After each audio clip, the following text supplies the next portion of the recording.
வணக்கம். கீரை விதைப்பிற்காக இந்த மண்ணை நாம் ப்ராசஸ் பண்ணியிருக்கோம். அதற்காக நாம் எடுத்த முயற்சியை இப்போ விளக்குவோம். 15 நாளைக்கு முன்னாடி சாண எருவை உலர்ந்த நிலையில் கொண்டு வந்து இந்த மண்ணில் அப்படியே கொட்டினோம். கொட்டிட்டு மேலே வெள்ளைக்கரைசலை தெளித்து விட்டோம். அதுக்கப்புறம் ஒரு 4 நாள் இடைவெளியில் வெறுமனே தண்ணியை தெளித்து விட்டோம். இப்போ ஆல்மோஸ்ட் 15 டேஸ் ஆகிடுச்சு. மண் வளமிக்கதாக மாறிடுச்சு. இப்போ கீரை விதைப்பிற்கு இந்த மண் தயார் நிலையில் இருக்குது. இப்போ நம்ம விதைச்சோம்னா ஈல்டு கண்டிப்பாக அதிகமாக கிடைக்கும். ஆக்சுவலாக சயின்டிஃபிக்காக இங்கே என்ன நடந்திருக்கு அப்படிங்கிறத இந்த பதிவில் நம்ம பார்க்க போகிறோம்.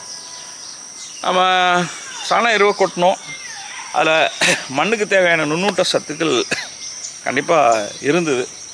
அந்த நியூட்ரியன்ஸை ரெண்டாக பிரிக்கிறாங்க, மேக்ரோ நியூட்ரியன்ஸ் அண்டு மைக்ரோ நியூட்ரியன்ஸ்னு. முதல்ல அந்த மேக்ரோ நியூட்ரியன்ஸை ரெண்டாக பிரிக்கிறாங்க, primary macro nutrients and secondary macro நியூட்ரியன்ஸ்னு. அந்த ப்ரைமரி மேக்ரோ நியூட்ரியன்ஸில் நைட்ரஜன், பாஸ்பரஸ் அண்டு பொட்டாசியம் வருது. செகண்டரி மேக்ரோ நியூட்ரியன்ஸில் பார்த்தீங்கன்னாக்கா கால்சியம், மெக்னீஷியம் அண்டு சல்ஃபர் இது வருது. அடுத்தது மைக்ரோ நியூட்ரியன்ஸ்னு போயிட்டிங்கனாக்கா zinc, iron, nickel, copper, boron and molybdenum கூட வருது.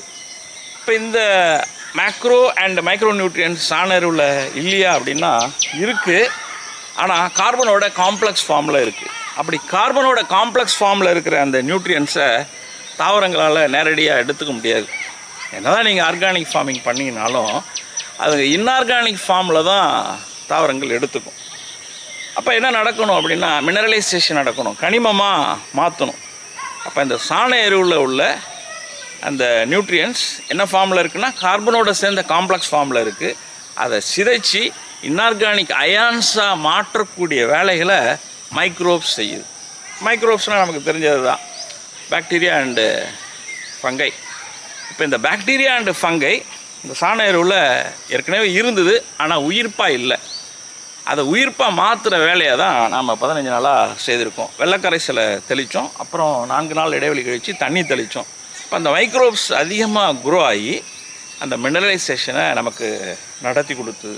அதாவது காம்ப்ளெக்ஸ் ஃபார்மில் இருந்த அந்த நியூட்ரியன்ஸை இன்ஆர்கானிக் அயான்ஸாக மாற்றி இப்போ நாம் அடைஞ்சிட்டோம்.